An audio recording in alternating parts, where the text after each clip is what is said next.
Hello, White Tigers. This is Jessica Kirkland, and today I'll be interviewing Mr. Gonzales. I know you were in the military before becoming a Yes. teacher. So, what was life like before that? So I joined the military right out of high school. Mhm. And what propelled me into joining the military was actually my lack of focus in high school. Here, I really did not do what I was supposed to in high school. I was out messing around and Mhm. not focused. And I actually graduated in the bottom 50% of my graduating class.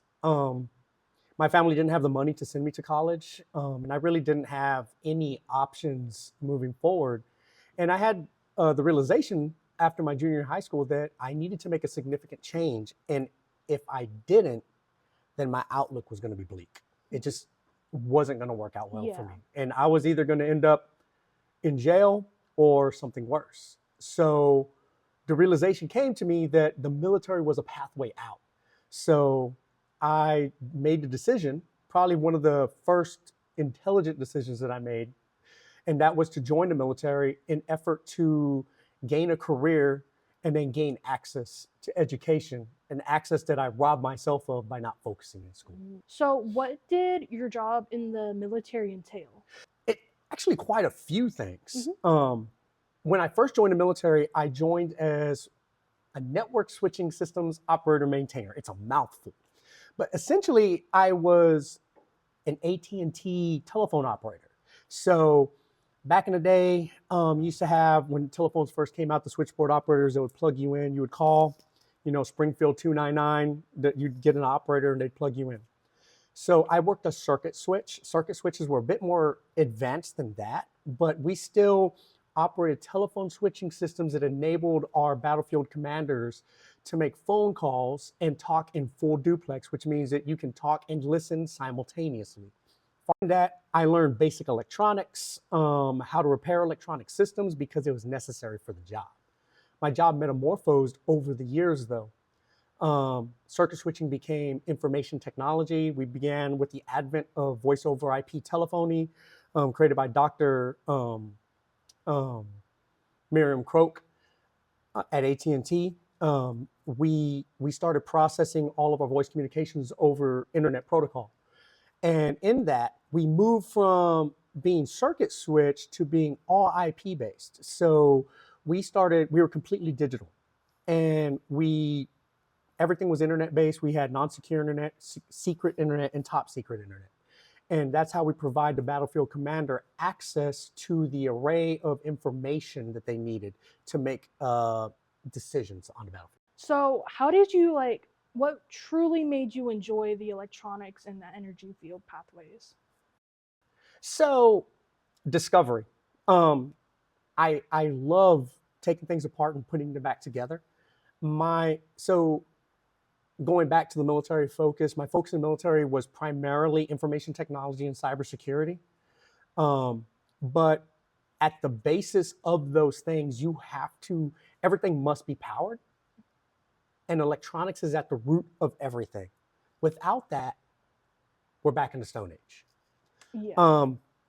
So we definitely need those things in order for our lives to continue to be fruitful as they are today, and in order to advance as a civilization. So I love those two aspects, and I think that they're profound because students or anybody, when they get into those fields, can immediately lift themselves out of their plight. I grew up exceptionally poor, right? And had I been afforded the opportunity to get into electronics or energy, you know, maybe, it could have changed some things in my life. Now, the military did great for me, right? Mhm. But there's give and take with that as well. Yeah. But getting into electronics, I could have easily gone from, my father and my mother working minimum wage type jobs to making 2 to 3 times as much as what they're making Mhm. just to begin. So providing that opportunity for students excites me. That's really interesting. So after the military, before teaching, was there another job you wanted to go into? No. The thing I love most about being in the military was training soldiers. And every leader in the military's main job Mhm. is to teach and educate soldiers. So, and that's what I did for the preponderance, for the majority of my career, Mhm. was teach and train. I left the military as a senior leader. I left as a first sergeant, second highest enlisted grade in the Army. Well, now it's the third highest. They just Yeah. added a new rank a couple of years ago. Mm. But what you call it? We teach and we train, and I've always loved it. I've always loved imparting knowledge. I feel that deeply inside myself that my job, my mission in life, is to teach you Mhm. to be better than what I am, to help you to be more successful than I ever thought I could be. Because my belief is that you have it in you. And when I say you, I mean everybody that I encounter. So there isn't anything else I really wanted to do. I love cybersecurity. Mhm. I think it's fun. I think that electronics is fun. I think that energy is fun. I think that information technology is fun. But to teach, that's the ticket. Because to empower others to do for themselves, to empower others to think for themselves and to figure out problems, Mhm. that's the coup de grace. Mhm. Honestly, I think that's really inspiring. Um, what is a skill from the military that you use every day? A skill for the military, that attention to detail, Mhm. planning. I plan for everything. Uh, I'm probably one of the first people in this building every single day because everything has to be laid out and planned for the day. I do not like to haphazardly go through the day. Mhm. Because when you plan, things may not go according to plan, Yeah. but you are prepared for anything that may arise throughout the day. So no matter what happens as you're going throughout your day, you have a plan, you know your Yeah. contingencies. What in the military we call it a PACE plan, primary, alternate, contingency, and emergency plan. So your primary plan don't work, you go straight to your alternate. Alternate plan don't work, you have a contingency for it, and you still have an emergency. So there's always a means and a method to deal with what's going on. Mhm. A lot of people don't approach life like that, and when the thing that they plan on doing doesn't happen, what happens to them? Everything falls apart. So that is one of the core things that I've taken from the military that I apply to life every single day. I always have a backup to the backup to the backup to the backup for what's going on. Okay. I think that is definitely very important to use in life. Like you said, especially things don't go your way, but then you can just find something to do after to fix it? What is some advice for anyone interested in energy or electronics? Do it. Do it. Energy, electronics will excite your mind. It will enable you to think outside the box, find new ways of doing things. Mhm. It will make you an exceptional computational thinker, problem solver. You'll get out there and it's challenging.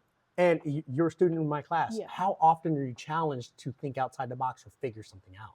quite a lot actually. So just imagine doing electronics or energy as a career. Hmm. You're constantly going to be challenged to figure things out, and that's great. And we don't expect that you're going to be successful 100% of the time.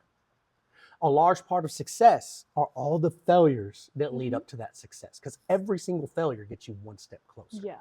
Don't be so. Advice: don't be afraid of failure. Failure is one step on the road, on the path to success. I think that's really great advice, especially not only for students that want to become a energy or electronic student, but just for anyone in general. I think that's just really great. So that and believe in yourself. Hmm. Believe in yourself. You should be your biggest cheerleader. You should be. Don't let anybody um, limit you. Don't. Continue to push forward and drive on. And if someone limits you, exit them out. So this is all the time we have today. As I said before, this is Mr. Gonzales. Thank you so much for watching.